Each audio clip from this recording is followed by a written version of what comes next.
Hola, ¿qué tal? Soy tu amiga Patio Floni y estoy muy contenta de compartir contigo el análisis grafológico del perfil feminicida. Su personalidad tiene una estructura violenta, es inseguro y emocionalmente inestable. Se asegura de lacerar la autoestima de la mujer con miras a afectarla emocionalmente, para poder así convertirla en su víctima. Dentro de las patologías mentales se puede reconocer el trastorno antisocial, borderline o trastorno límite de la personalidad dependiente. Te recuerdo darme un like y suscribirte, además de tocar la campanita. Vámonos a Estados Unidos de Norteamérica.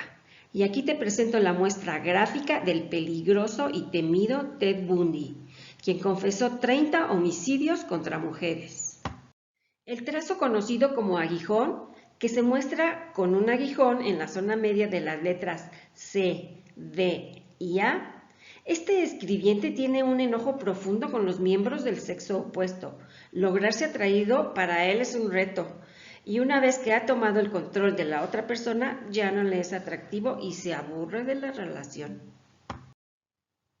La manera en que realiza la S es muy peculiar y se le conoce como dientes de tiburón.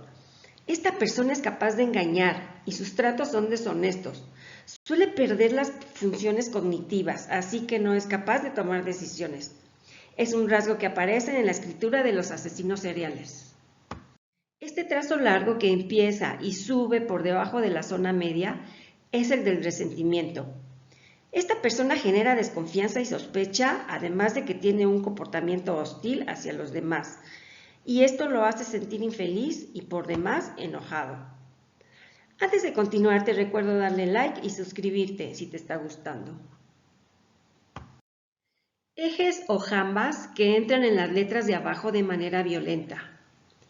Evidenciarán que sus necesidades instintivas materiales son el punto de referencia. Su gusto por el dinero lo caracteriza, al igual que su falta de discriminación ética. Es la escritura típica del coleccionista de pornografía. Enfoca la vida desde el punto de vista sexual. Solo vive pendiente del sexo opuesto y de las apetencias libidinosas y deseos eróticos. Aquí vemos que hay mucha diferencia en la presión, o sea que en unas palabras o letras la presión está más marcada que en otra.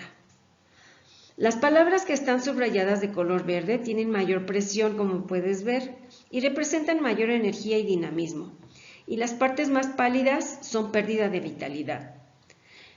Muestra ambivalencia en la manera en que se relaciona y también en su conducta. Puede pasar de ser amable y comprensivo a reaccionar violenta y desconsideradamente. Este es un ejemplo de escritura brisada, que se caracteriza por la presencia de interrupciones o cortes súbitos durante la ejecución del trazado de las letras. Es decir, cuando se escribe no se marcan algunas partes de estas. La interpretación es que hay ansiedad y angustia. Manifiesta miedo a expresar lo que piensa y también miedo a reaccionar instintivamente. Este gesto se caracteriza porque los trazos que deberían ser rectos sufren una torcedura o desviación. Revela ansiedad, tortura y sufrimientos interiores. Hay inestabilidad y también muestra que es una persona que en lugar de luchar contra la adversidad, tiende a regodearse en su propio sufrimiento. Esto ha sido todo por hoy. Espero que te haya gustado. Te agradezco por visitar mi canal y te recuerdo que si te gustó le des like y te suscribas. Nos vemos en mi próximo video. Chao, chao.